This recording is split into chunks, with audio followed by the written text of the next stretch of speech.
گریه نکن، شاید یه حکمتی توش بوده.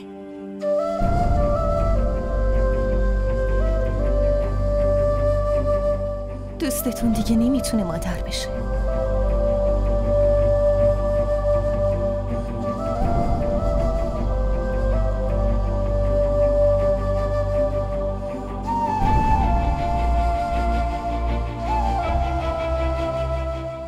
گریه نکن. شاهمیر به تیمور زنگ زد، شاید الان برسن.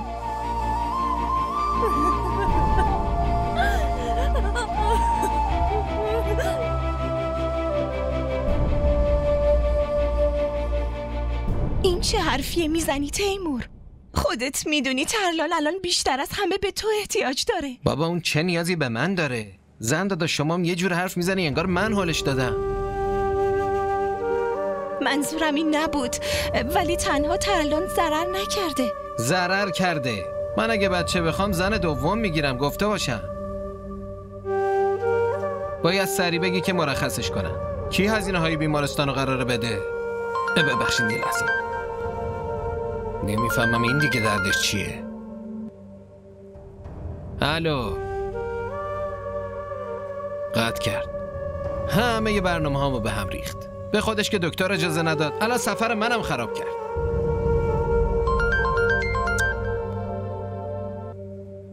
الو.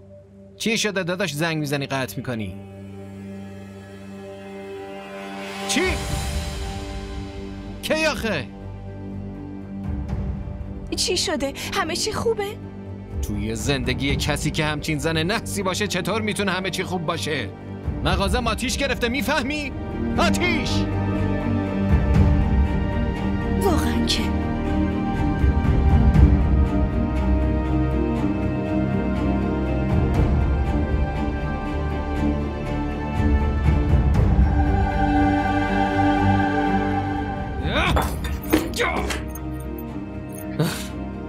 این زن خیلی نحسه، خیلی نحسه. از وقتی وارد زندگیم شده فقط ضرر کردم. مغازم آتیش گرفت، بدبخت شدم. آخه الان دیگه چه خاکی تو سرم بریزم.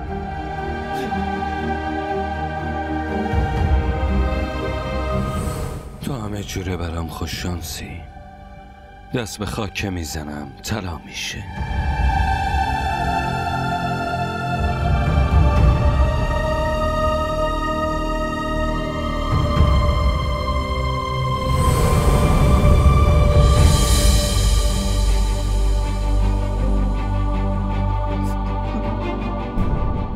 اول مغازم رفت،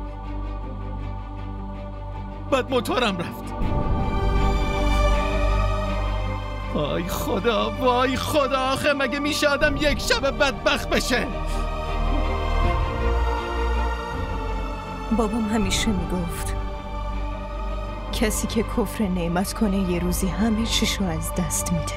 هی نصیحت‌های پدرتو پیش خودت نگه دار. اصلا پاشا ببینم. اون تنه لشتو از اینجا بردار. زانی که یا نه؟ تا دیروز پادشاه بودم و الان گدام. همه اموالم سوخت. الان چی کار کنم ترلان؟ آره، همه چی خاکستر شد.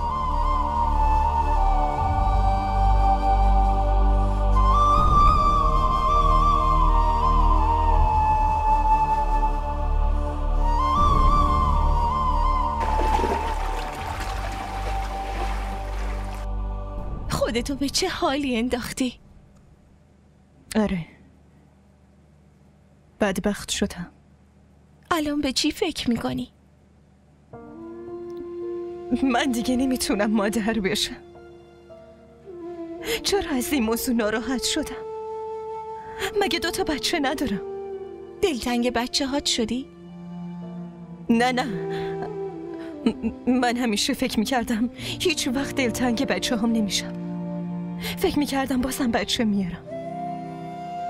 مگه چی ها از دست دادم؟ ولی ظاهرا که من همه چیمو از دست دادم. ترلان اگه تو بخوای میتونی بچه ها رو ببینی.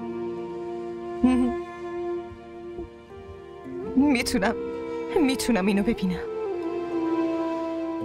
به جز صبر دیگه نمیتونم چیزی بهت بگم. میدونی من میخوام قبول کنم که هیچی از دست ندادم، ولی قلبم اینو قبول نمیکنه. قلبم همش ناامید میشه. باورم نمیشه ضعیف شدم. اینجور ضعیف شدنم واقعا داره متعجبم میکنه. خودتو کنترل کن، به خودت توجه کن. تو زن خیلی قوی هستی ترلان. داداش تیمورم تو مسئله بچه خیلی حساس شده. آره، مثل همیشه هر اتفاقی که برام افتاده میخوام بگم بیخیال، برام مهم نیست، ولی زبونم اصلا یاریم نمیکنه.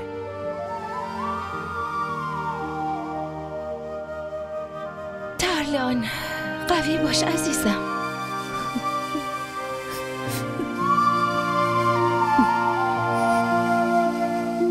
जैसे आसमां है ज़मीन से जुदा, जैसे